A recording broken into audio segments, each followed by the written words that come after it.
함께 따라서 하시겠습니다. 오늘 내 집에 머물고 싶다.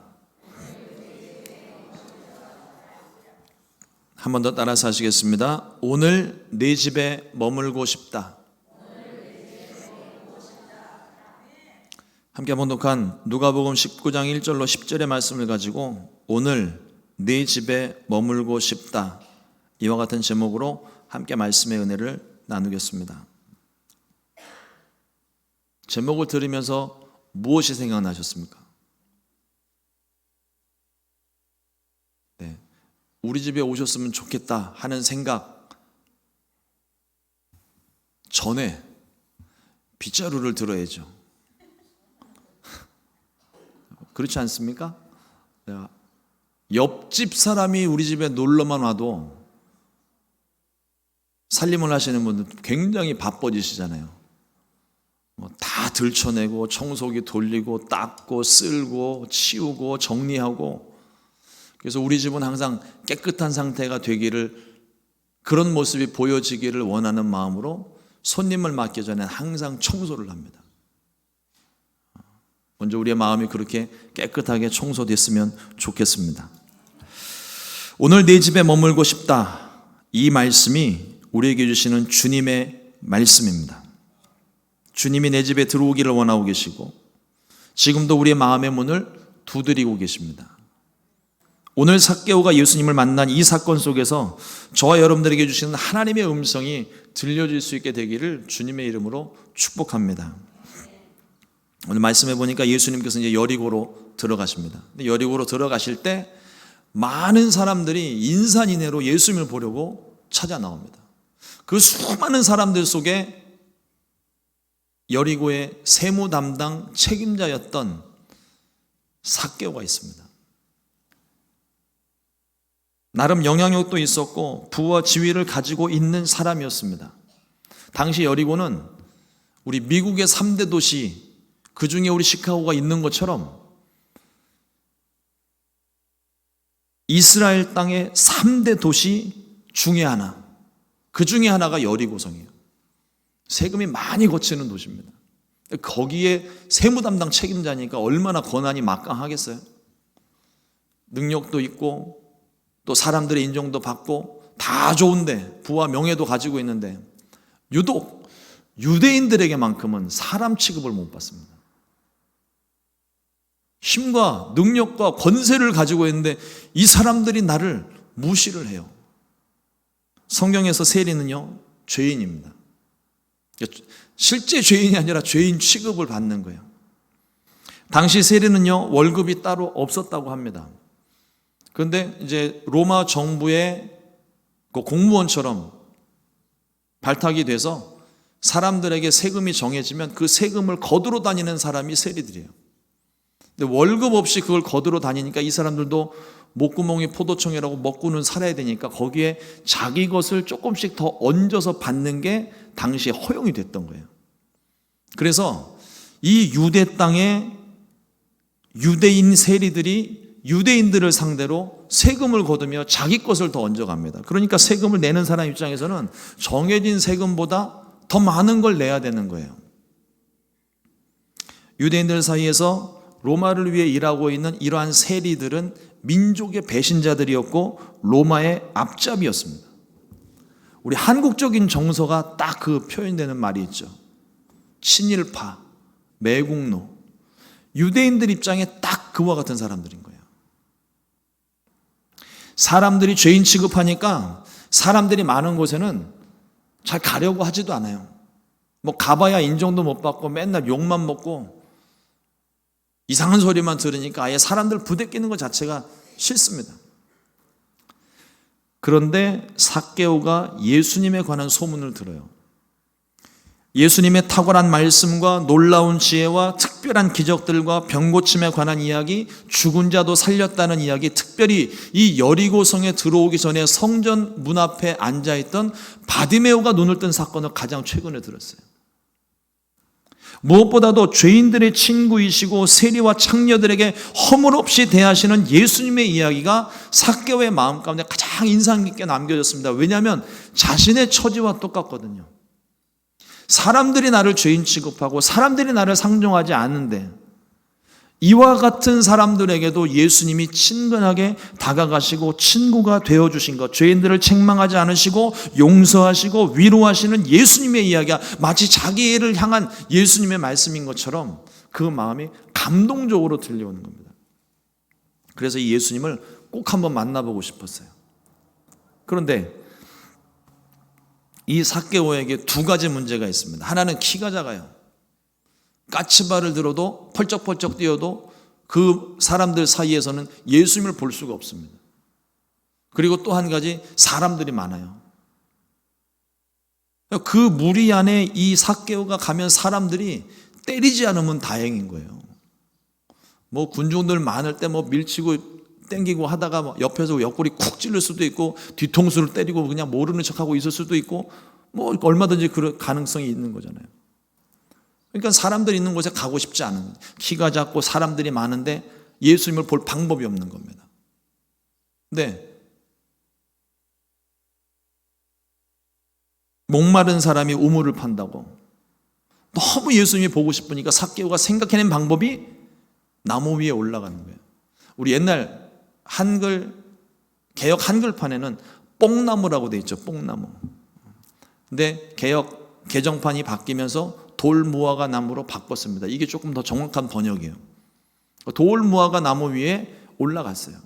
거기 올라가면 예수님을 볼 수 있겠다 해서 올라갔습니다. 그런데 사람들의 시선이 곱지가 않습니다. 안 그래도 밉상인데, 숨만 쉬고 있어도 짜증나는 인간인데 갑자기 돌무화과 나무 위에 올라가서 사람들을 머리 위에서 이렇게 쳐다보고 있는 거예요. 그러면 사람들이 또 이제 수군대기 시작합니다. 아유, 저 인간 또 세금 거들어 왔구나. 세금 미납자 뭐 명단 보고서 지금 그 사람들 찾으러 지금 올라갔나? 왜 안 하던 짓을 하지? 안 하던 짓을 하면 죽을 때가 됐다는데 저 죽으려고 그러나? 뭐 별별 소리를 다 해가면서 막 온갖 이상한 말들을 합니다. 또 쓸데없는 짓 하고 있네. 저러니 내가 저 인간을 안 미워할 수가 있나? 사람들은요, 삭개오가 무슨 짓을 하든 곱게 보질 않습니다. 그리고 어떤 사람들은요, 삭개오가 올라가거나 말거나 신경도 쓰지 않습니다. 그냥 그 사람에게 삭개오는, 세리는 투명 인간인 거예요. 안 보고 싶은 사람 안 본다는 거죠. 뭐 신경 쓰지 않는다는 거죠. 오늘 말씀을 통해서 이 삭개오의 모습을 통해 우리에게 주시는 첫 번째 말씀은 주님을 향한 간절한 마음이 있어야 한다는 겁니다. 내가 주님을 만나기를 원한다면 그 간절한 마음이 있어야 된다는 거예요. 그 간절한 마음이 있어야 돌무화과 나무 위에 올라갈 수 있는 생각과 용기를 가질 수 있고 그런 사람만이 예수님을 만날 수 있는 것입니다. 잠언 8장 17절 말씀에 나를 사랑하는 자들이 나의 사랑을 입으며 나를 간절히 찾는 자가 나를 만날 것이니라 말씀합니다. 주님을 만나려면 용기를 내야 되고 또 집중해야 됩니다. 이와 같은 간절함으로 주님을 찾고 만나게 되시기를 주님의 이름으로 축원을 드립니다. 그런데 예수님께서 이 돌무화과 나무 위에 올라가 있는 삭개오를 보시고 사람들은 막 욕하고 손가락질하고 뭐 모르는 척하고 그러고 있는데 예수님이 그 삭개오를 보시면서 말씀하십니다. 5절 말씀에 예수께서 그곳에 이르사 쳐다보시고 이르시되 삭개오야 속히 내려오라 내가 오늘 네 집에 유하여야 하겠다 하니. 이 모습을 한번 상상해 보셨나요? 돌무화과 나무 위에 돌무화과 나무 대신 사람 열매가 열렸어요.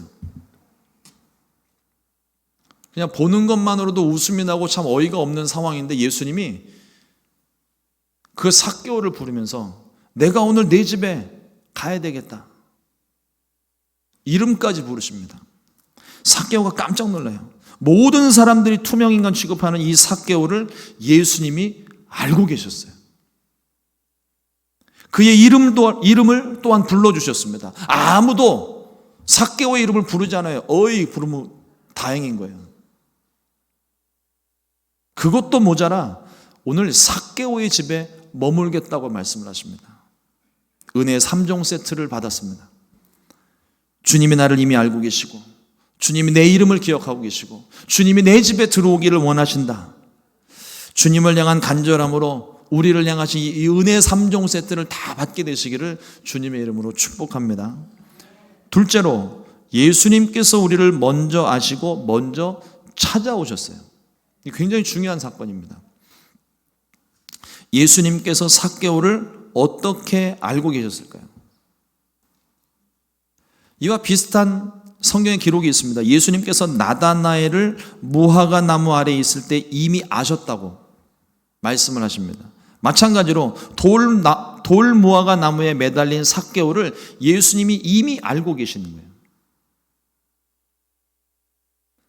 우리가 말씀을 보면서 삭개오가 예수님을 만나기 위해 예수님을 찾아 나온 것 같은데 사실은 주님이 삭개오를 찾아오신 거예요. 예루살렘으로 가는 길에 예수님이 굳이 여리고를 지나가실 이유가 하나도 없습니다. 돌아가는 길이에요. 근데 왜 예수님이 굳이 여리고를 통과해서 여리고를 찾아오셨을까요? 삭개오를 만나려고.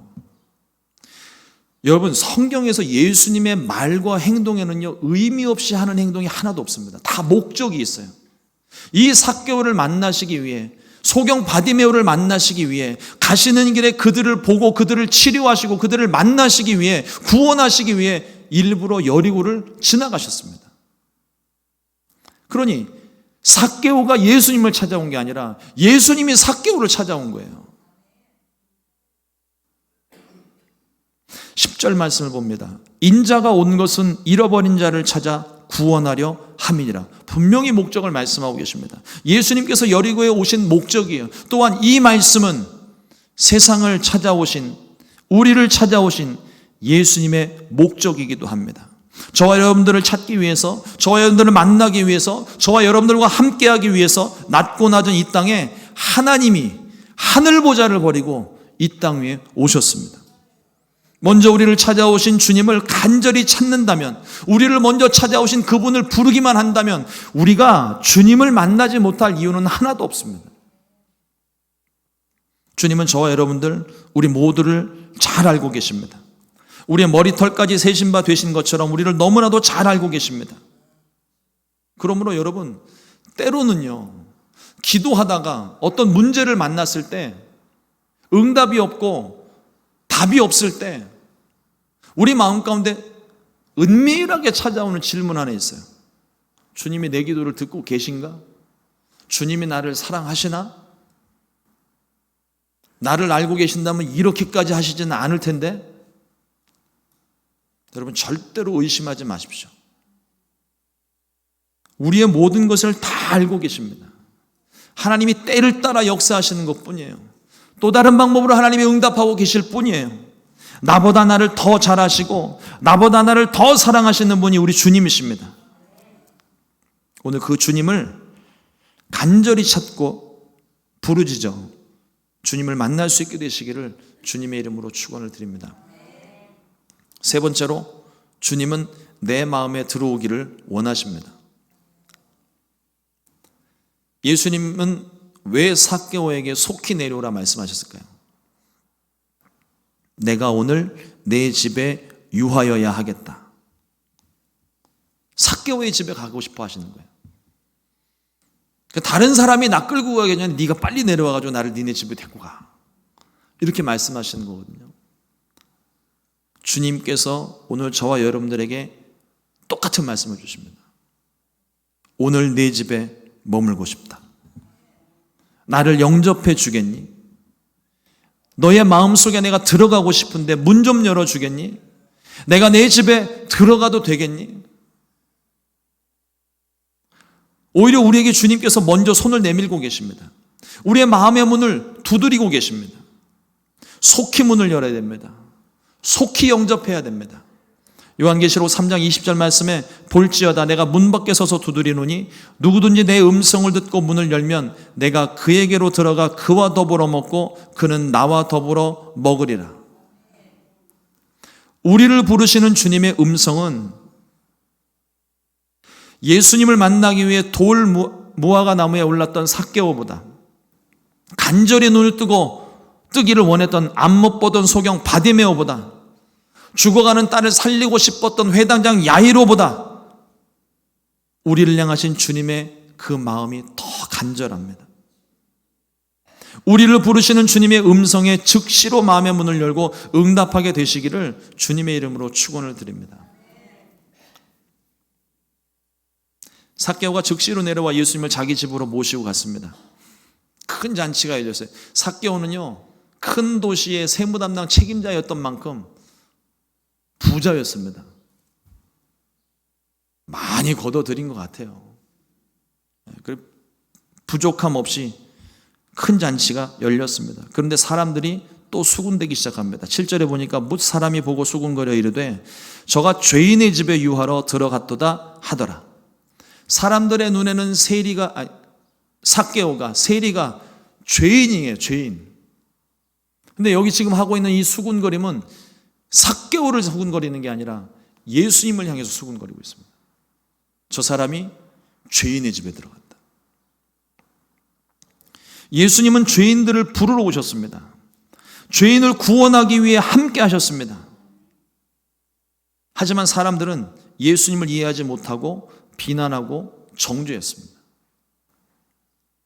죄인들과 죄를 짓기 위해 함께하는 건 죄가 됩니다. 그러나 죄인들을 구원하기 위해, 죄인들을 변화시키기 위해 그들과 함께하는 건 죄가 아닙니다. 태초로부터 지금까지 죄인들에게는 여전히 구원이 필요하고 여전히 주님이 필요합니다. 아픈 사람에게 의원이 필요하듯이 죄인들에게는 예수님이 필요합니다. 사랑의 마음으로 그들 곁에 머물러서 그들을 주님께로 인도하는 것이, 그게 우리의 사명이에요. 주님께서 우리 가운데 그 사명을 주셨습니다. 가서 전하라. 가서 제자 삼아라. 가서 내 증인이 되라. 말씀을 하십니다. 우리도 그 죄인 중에 한 사람 아니었습니까? 내가 예수님 만나기 전까지 나도 그 사람들과 다를 게 하나도 없었던 사람이에요. 우리는 여전히 죄인이지만 주님이 우리를 사랑하셔서 우리를 대신하여 자신을 내어주시고 우리를 구원해 주셨습니다. 그러므로 편견을 가지고 죄인들을 멀리하기보다는 예수님의 마음으로, 예수님께서 죄인과 세리들과 창녀들과 함께 하셨던 것처럼, 그들을 구원하기 위해 그들을 만나고 그들을 위로하셨던 것처럼 우리 마음 가운데 주님의 마음으로 이제는 정죄하고 판단하고 비난하는 말 하지 말고 그들을 사랑하고 감싸고 위로하는 말을 해야 될 줄로 믿습니다. 그게 우리에게 주신 사명을 감당하는 방법이에요. 삭개오가 예수님과 사람들 앞에서 느닷없이 폭탄 선언을 했습니다. 8절 말씀에 삭개오가 서서 주께 여짜오되 주여 보시옵소서, 내 소유의 절반을 가난한 자들에게 주겠사오며 만일 누구의 것을 속여 빼앗은 일이 있으면 네 갑절이나 갚겠나이다. 그동안 마음에 큰 짐으로 남아 있었던 것, 이게 잘못된 일인 줄 알면서도 사람의 눈치를 보며 오랜 시간 해왔던 일을 청산하는, 죄책감마저도 사라져버렸던 익숙한 일들에서 돌아서는 폭탄 선언입니다. 이게 회개입니다. 하나님, 제가 잘못했습니다. 용서해 주십시오. 돌아서서는 똑같은 일을 행하는 것이 회개가 아니라, 말로만 하는 회개가 아니라 정말 내 마음에 이제는 죄책감마저도 사라져버린 것 같은 너무나도 익숙한 일상들에서 돌아서서 하나님에게로 마음을 향하고 하나님 원하시는 일, 하나님이 기뻐하시는 일에 내가 모든 것 순종하겠습니다 다짐하고 행하는 것, 그것이 회개입니다.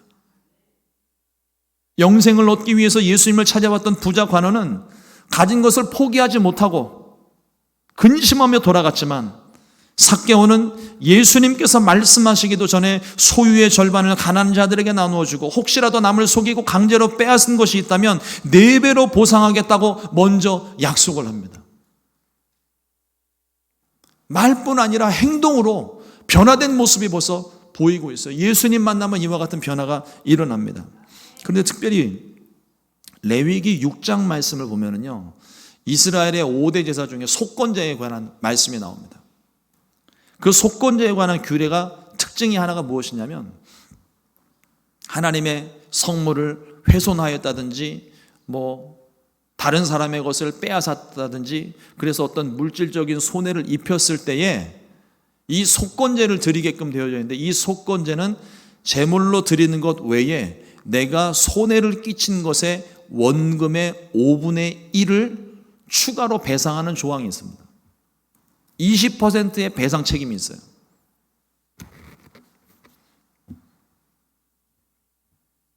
뭐 예를 들어서 제가 설교를 하다가 너무 열정적으로 설교를 해가지고 강대상이 부서졌다, 이 강대상이 1,000불이다, 1,000달러다 뭐 그러면 저는 이 1,000달러를 사놓고 5분의 1, 200달러를 더 내야 돼요. 그게 속건제의 규례입니다. 그러니까 부서진 부분에 대한 20%가 아니고요, 원래 이 금액의 20%를 더 내는 게 배상의 책임이 있다는 거예요. 그런데 삭개오는요, 이 규례보다 훨씬 더 많은 원금의 4배, 16배를 보상하겠다고 지금 얘기하는 거예요. 정해진 규례를 훨씬 뛰어넘어서 가진 재산의 절반을 뚝 떼어서 내가 혹시라도 다른 사람의 것을 빼앗은 일이 있었다면 생각나는 대로 그것을 다 변상하겠습니다. 보상하겠습니다. 이와 같이 약속을 하는 겁니다. 가지고 있던 부와 명예를 모두 내려놓겠다는 선언입니다. 주님을 내 마음에 모셔드릴 때 세상의 모든 가치가 배설물처럼 여겨지고 가치가 사라지게 됩니다. 참된 기쁨, 참된 가치가 어디에 있는지 분명히 알기 때문입니다. 주님은 진리이십니다. 주님은 생명이십니다. 또한 밭에 감추인 보화와 같은 분이십니다. 더 귀하고 소중한 것을 발견한 사람은요, 가진 것을 다 팔아서라도 그것을 얻으려고 노력을 합니다. 이것이 구원받은 사람들의 마음입니다. 주님을 마음에 모신 사람들은 더 이상 세상에 가치를 두지를 않아요. 이미 더 귀한 것을 얻었거든요. 거기에 물질에 연연하지 않습니다. 집착하지 않습니다. 하나님께서 내게 주신 것, 오늘 내게 베푸시는 하나님의 은혜로 충만하기 때문에, 부족함이 없기 때문에, 오늘 내가 일용할 양식을 구하면 하나님이 일용할 양식을 내게 책임져 주시기 때문에 더 이상 그 이상의 것을 욕심 부리지 않는다는 거예요. 삭개오는 이미 오래도록 익숙해진 잘못된 일을 바로잡고 돌아섰습니다. 부자 청년은 근심하며 주를 따르는 일도 포기하고 돌아섰지만 마음으로뿐만 아니라 행동으로도 회개하고 돌아선 이 삭개오를 주님이 기뻐하신 거예요. 구원을 선포하십니다. 9절 말씀에 예수께서 이르시되 오늘 구원이 이 집에 이르렀으니 이 사람도 아브라함의 자손이미로다. 사람들이 이 말을 듣고 깜짝 놀랐을 것 같아요. 저도 처음에 이 말씀을 대하면서 제가 놀란 부분이 있었거든요. 세리도 유대인입니다. 근데 유대인 중에 어느 누구도 세리를 유대인 취급한 적이 없어요. 이방인 취급, 죄인 취급했지. 세리도 유대인이라는 것은 아브라함의 자손이라는 거예요. 구원받아 마땅한 자손이라는 거예요. 그런데 그들이 사람들 가운데서 외면당하고 자기가 행하는 그 일 때문에 외면당하고 사람들의 미움을 받고 사람들에게 투명인간 취급을 받았던 그 모습 때문에 받았던 그 모든 상처, 이 말씀 한마디로 그 상처가 다 치료되는 거예요. 나도 하나님의 자녀구나. 나도 거룩한 백성이구나. 나도 하나님의 선택받은 백성이었구나. 본인도 어쩌면 몰랐는지 몰라요. 본인도 깨닫고 주변에 있던 모든 사람들이 깨달아 안 것입니다. 여러분, 저와 여러분들을 괴롭히는 사람들 있습니다. 마음 상하게 하고 괴롭히고 어떻게든 해코지 하려고 그러고 내 마음 가운데 용서가 되지 않는 그런 사람들 있어요. 그런데 오늘 이 말씀을 통해 그 사람들을 사랑할 수 있게 되기를 주님의 이름으로 축복합니다. 나도 원래 죄인이었어요. 지금도 여전히 죄인입니다. 그럼에도 불구하고 주님이 나를 사랑하시고 믿음의 조상 아브라함의 자손이라고 인정해 주신 거잖아요. 내가 용서함을 받았고 내가 사랑을 받았는데 나를 괴롭히는 그 사람에 대해서도 주님이 내가 죄를 사랑한다 말씀하시는 거예요. 그러면 내가 그 사람을 미워하고 비난하고 원망하고 판단하고 정죄해야 할 근거는 이미 없어지는 겁니다. 나를 괴롭게 해요. 그런데 그 괴로움 때문에 저 사람을 안 보고 싶고 투명인간 취급하고 싶고 그냥 무슨 말을 해도 나는 안 들린다 그러고 그냥 무시하고 싶은 그런 마음이 드는데, 가만히 생각을 해보면 그 사람도 예수님께서 목숨을 버려 사랑하셨던 사람입니다. 믿음으로 형제 자매가 되는 관계예요. 용서하지 못할 수가 없고 용서 안 하면 안 되는 상황, 주님의 마음으로 내가 이 사람을 더 세게 끌어안아야 되는 그런 상황이에요.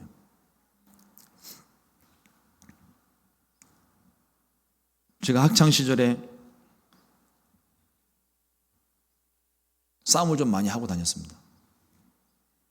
껌 좀 씹고 침 좀 뱉었던 그런 정도는 아닌데, 괴롭히는 친구들이 있으면 맞고 다니는 건 싫어했어요. 그러니까 애써 애들을 때리고 돌아다니지는 않았지만 괴롭히는 친구들이 있으면 소위 애들 말로 맞짱 떴어요, 그냥.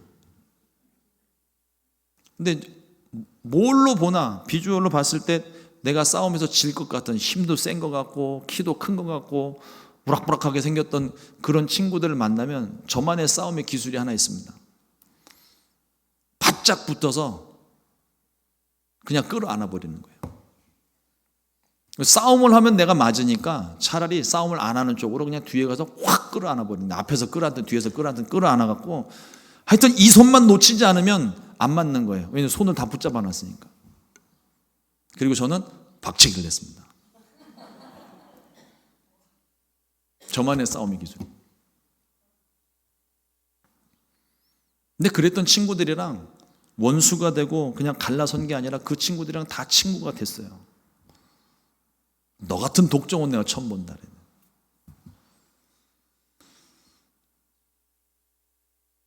내 마음 가운데 미워하고 외면시키는 그런 사람들에 대해서 그냥 생각만 하고 있으면 화가 나잖아요.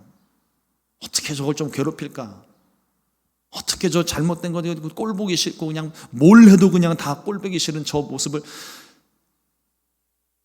그 모습이 보이는데 내 마음 가운데는 계속 주님의 말씀이 들리는 거죠. 원수를 사랑해라. 원수를 사랑해라. 원수를 사랑해라. 주님, 저는 못하겠습니다. 근데 내가 못한다고 내가 안 하고 싶다고 안 하면 안 되는 거잖아요. 해야 되는 거니까. 그러니까 그 사랑하는 방법이 그냥 끌어안는 거예요. 내 몸에 상처가 나더라도 끌어안는 거죠. 주님이 우리를 그렇게 사랑하셨습니다. 우리는 하나님을 멀리하고 하나님 내 마음 가운데 두기를 싫어해서 늘 하나님을 밀어내고 하나님 도망다니고 뭘 시켜도 늘 도망다니고 나 하고 싶은 대로 하고 걸어다니는 그런 저와 여러분들을 주님이 뒤에서 꼭 끌어안으시는 거예요. 더는 도망 못 가게, 더는 딴짓 못하게 뒤에서 꼭 끌어안으시고 내가 너를 사랑한다. 내가 너를 사랑한다. 저 주님 사랑하지 마세요. 난 나쁜 사람입니다. 내가 너를 사랑한다. 내가 너를 사랑한다. 그 사랑 때문에 우리가 결국 무릎을 꿇었잖아요. 주님, 제가 죄인입니다. 내가 잘못했습니다. 그 사랑 받겠습니다. 그래서 저와 여러분들이 하나님의 자녀가 되지 않았습니까? 그렇다면 내 마음 가운데 미워하고 나를 괴롭히는 그 사람, 정말 원수같이 생각하는 그 사람을 바라볼 때에도 내게 베푸신 그 사랑으로 그 사람들을 더 세게 끌어안아야 돼요. 그게 기독교의 본질입니다. 성도의 모습인 거예요. 난 손해보기 싫어요. 아파요. 나 안 해요. 언제까지 버티는지 한번 제가 보겠습니다. 주님 앞에 다 무릎 꿇게 돼 있어요. 사랑하는 성도 여러분, 주님이 먼저 우리를 찾아오셨습니다. 그리고 내 마음 가운데 들어오기를 지금 원하고 계십니다. 오늘 내 집에 머물고 싶다. 문을 좀 열어주겠니?